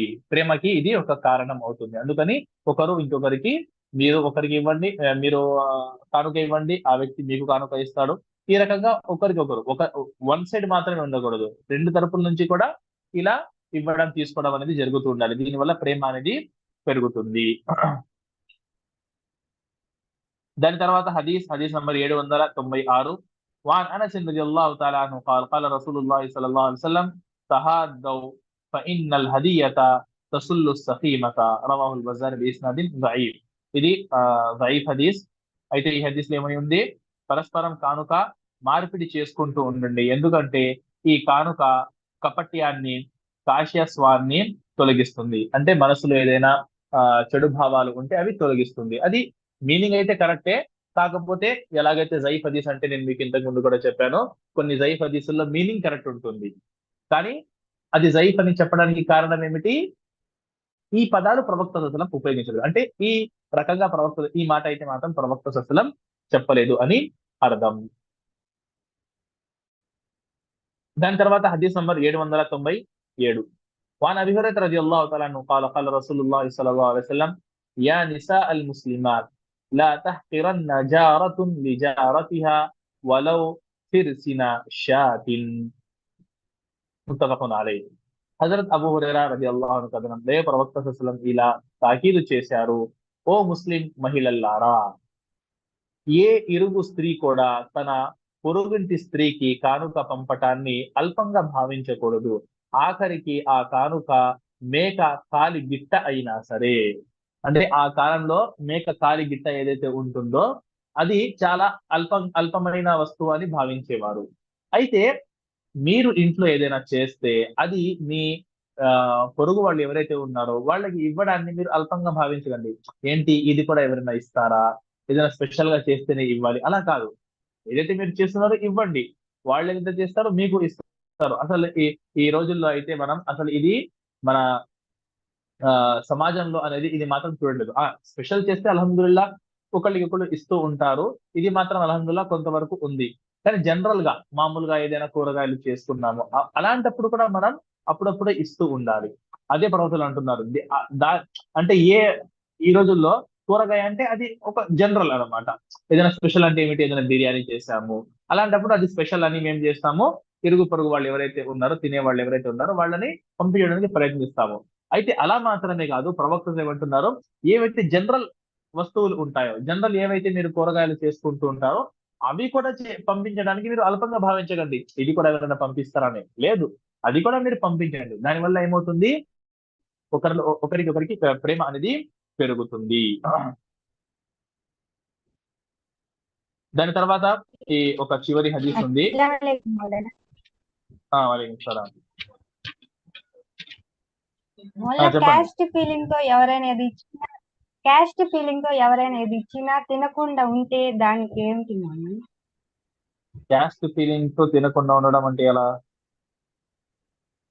అంటే మనకంటే తక్కువలో ఉన్న వాళ్ళు మనకి ఇచ్చారు, అది నచ్చక తినట్లేదు కొంతమంది, అలా చేస్తున్నారంటే అలాగా ఇది చాలా నీచమైన పని అన్నమాట. అది నాకన్నా తక్కువ వాళ్ళు ఇచ్చారు అందుకని నేను తీసుకోవట్లేదు, లేదంటే తినడానికి నేను ఇష్టపడట్లేదు అంటే ఆ వ్యక్తి దగ్గర ఇంకా అజ్ఞాన కాలం యొక్క లక్షణాలు ఏవైతే ఉన్నాయో ఆ లక్షణాలు ఉన్నట్టు ఆ వ్యక్తిలో, లేదంటే ఆ స్త్రీలో. ఇది ఇస్లాంలో ఎప్పటికీ కూడా ఎంతవరకు కూడా అసలు ధర్మసమ్మతం కాదు. మీకు ఆ వస్తువు నచ్చదు, ఆ పదార్థం మీకు నచ్చదు, తినట్లేదు, అది వేరే విషయం. కానీ కులాన వ్యక్తి ఇచ్చాడు కాబట్టి నేను తినను, లేదంటే వాళ్ళు ఎంత, వాళ్ళ స్థాయి ఎంత, వాళ్ళు ఇస్తున్నారని నేను తినట్లేదు, అసలు ఇస్లాంలో దీనికి ఎలాంటి ప్రోత్సహించడం అనేది లేదు, ప్రోత్సాహం అనేది లేదు ఇస్లాంలో. ఇస్లాం దీన్ని ఎప్పటికీ కూడా ప్రోత్సహించదు. ప్రవక్త సల్లల్లాహు అలైహి వసల్లం ఎవరు ఇచ్చినా ఏమి ఇచ్చినా తీసుకునేవారు, ప్రవక్త సల్లల్లాహు అలైహి వసల్లం దాన్ని అంగీకరించేవారు. ఎవరైతే ఇలా చేస్తారో వాళ్ళు ఒక్కసారి వాళ్ళ విశ్వాసం ఏదైతే ఉందో ఆ విశ్వాసాన్ని ఒకసారి వాళ్ళు చూసుకోవాలి, నా విశ్వాసం ఎంత ఉంది అనేది. అసలు ఏదైతే ఇది క్యాస్ట్ అనేది ఉందో అసలు ఇస్లాంలో క్యాస్ట్ అనేది లేదు. అయినప్పటికీ ఒకవేళ ఈ రకమైన ఫీలింగ్స్ ఎవరిలో అయినా ఉన్నాయి అంటే వాళ్ళలో అజ్ఞాన కాలం యొక్క లక్షణాలు ఉన్నట్టు. ఆ లక్షణాలు ఏం చేసుకోవాలి, దూరం చేసుకోవాలి. ఓకేనా? ఇది చాలా నీచమైన ఆలోచన ఇది. अभी अब हमारे आजू बाजू वाले गैर मुस्लिम रहते कुछ तो देते थोड़ा वही पूछना चाह रहे ना वो सब गैर मुस्लिम रहते उधर देते. గైర్ ముస్లిమా గురించి అడగట్లేదు కదా ఆయన, గైర్ ముస్లిం గురించి అడిగారా? గైర్ ముస్లిం ఇచ్చు మనకంటే కింద వెళ్తాం గైర్ ముస్లిం ఇచ్చినాము. మీరు ఏ అర్థంతో అడిగారండి అది? మనకన్నా కింద వాళ్ళు అంటే ఎలా, పేదవాళ్ళు ఇచ్చారని అలానా? గైర్ ముస్లిం పేదవాళ్ళని కాదు మౌలానా, గైర్ ముస్లిం గైర్ ముస్లిం. సరే, ఓకే. ఇప్పుడు గైర్ ముస్లిమ్స్ ఎవరైనా సరే మీరు కానుగా ఇస్తే తినడంలో ఇన్షాల్లాహ్ తబారక్ వ తఆలా ఎలాంటి డౌట్ లేకుండా మీరు తినవచ్చు. ఓకేనా? సరేనా? గైర్ ముస్లిం మెయిన్ మనం చూడాల్సింది ఏమిటంటే, ఎవరైనా మీకు ఏదైనా తినడానికి ఇస్తే మెయిన్ మనం చూడాల్సింది ఏమిటంటే అది ధర్మసమ్మతమైన హలాల్ సంపాదన లేదంటే హరాం సంపాదన అనేది చూడాలి. అది ముస్లిం ఇచ్చినా సరే, ఒకవేళ ఒక ముస్లిం ఇస్తున్నాడు కానీ మనకు తెలుసు ఆ వ్యక్తి యొక్క సంపాదన హరాం సంపాదన అనేది, అప్పుడు మీరు తినకూడదు. అది ఒక గైర్ ముస్లిం ఇస్తున్నారు, కానీ వాళ్ళ సంపాదన ఏంటి? హలాల్ సంపాదన, కష్టపడి వాళ్ళు సంపాదిస్తున్నారు. అయితే వారు ఇస్తే మనం తినవచ్చు. ప్రవక్త సల్లల్లాహు అలైహి వసల్లం ఒక ఆ యహూది స్త్రీ ప్రవక్త సల్లల్లాహు అలైహి వసల్లం కు ఇంట్లో ఏం చేసింది? దావత్ ఇచ్చింది, ఆహ్వానం ఇచ్చింది. అయితే ప్రవక్త సల్లల్లాహు అలైహి వసల్లం ఇంటికి వెళ్ళి తిన్నారు. మీకు తెలిసి మీరు సీరత్ లో చదివి ఉంటారు, లేదంటే విని ఉంటారు. ఆమె ఏమి చేసింది? ప్రవక్త సల్లల్లాహు అలైహి వసల్లంకి ఆ అన్నంలో విషం కలిపి ఇచ్చింది. అల్లాహ్ తబారక తఆలా కాపాడారు కాబట్టి ఆ ప్రవక్త సల్లల్లాహు అలైహి వసల్లం బ్రతికిపోయారు. ఆ ప్రవక్త సల్లల్లాహు అలైహి వసల్లంతో పాటు ఇంకో సహాబీ కూడా ఉన్నారు, ఆయన తిన్నారు. దానివల్ల ఆయన ఏమైపోయారు? చనిపోయారు. అయితే అది వేరే విషయం. అయితే మెయిన్ ఏమిటంటే, అక్కడ ఒక యూదు స్త్రీ ప్రవక్త సల్లల్లాహు అలైహి వసల్లంకి ఆహ్వానించినప్పుడు ప్రవక్త సల్లల్లాహు అలైహి వసల్లం వెళ్ళి ఆ ఆహ్వానాన్ని స్వీకరించారు. అయితే దీని ద్వారా ఉలమాలు మనకు తెలియజేసిన విషయం ఏమిటంటే, ఒకవేళ ఈ రకంగా గైర్ ముస్లింలు మనకు ఏదైనా సరే ఈ రకంగా కానుక ఇస్తే, అంటే తినే పదార్థాలు ఇస్తే, ఇన్షాల్లాహ్ తబారక వ తఆలా అవి మనం తినవచ్చు. ఎంతవరకు అంటే ఉలమాలు ఈ విషయం కూడా మనకు తెలియజేశారు. ఒకవేళ వాళ్ళ పండగ సందర్భాల్లో కూడా ఒకవేళ ఏదైనా ఇస్తే అది కూడా మనం తినవచ్చు. ఎందుకంటే అక్కడ ఆ తినే పదార్థం ఏదైతే ఉందో దాంట్లో తప్పు ఏమీ లేదు. సరేనా? ఈ పాయింట్ మీరు అర్థం చేసుకోండి. చాలా మంది ఏంటంటే, అమ్మో దివాళీ టైంలో వాళ్ళు స్వీట్ ఇస్తే తినవచ్చా తినకూడదా? దివాళీ సందర్భంగా, హోలీ సందర్భంగా, లేదంటే సంక్రాంతి సందర్భంగా అని అనుకుంటారు. అది వాళ్ళు ఆ సందర్భంగా ఇస్తున్నారు. కానీ మనం ఇక్కడ ఉలమాలు మనకు తెలియజేసిన పాయింట్ అది చూడండి, జ్ఞానం ఎంత అవసరం అనేది. ఎందుకంటే జనరల్ గా మనం చూస్తే మనకి ఎలా అనిపించింది? ఏంటి ఇది సంక్రాంతి సందర్భంగా ఇచ్చారు కదా, ఎలా తీసుకోవాలి? ఉగాది సందర్భంగా ఇచ్చారు కదా, ఎలా తీసుకోవాలి? లేదంటే దీపావళి సందర్భంగా ఇచ్చారు కదా, ఎలా తీసుకోవాలి? కానీ ఉలమాలు ఇక్కడ ఏం పాయింట్ చెప్తున్నారు చూడండి.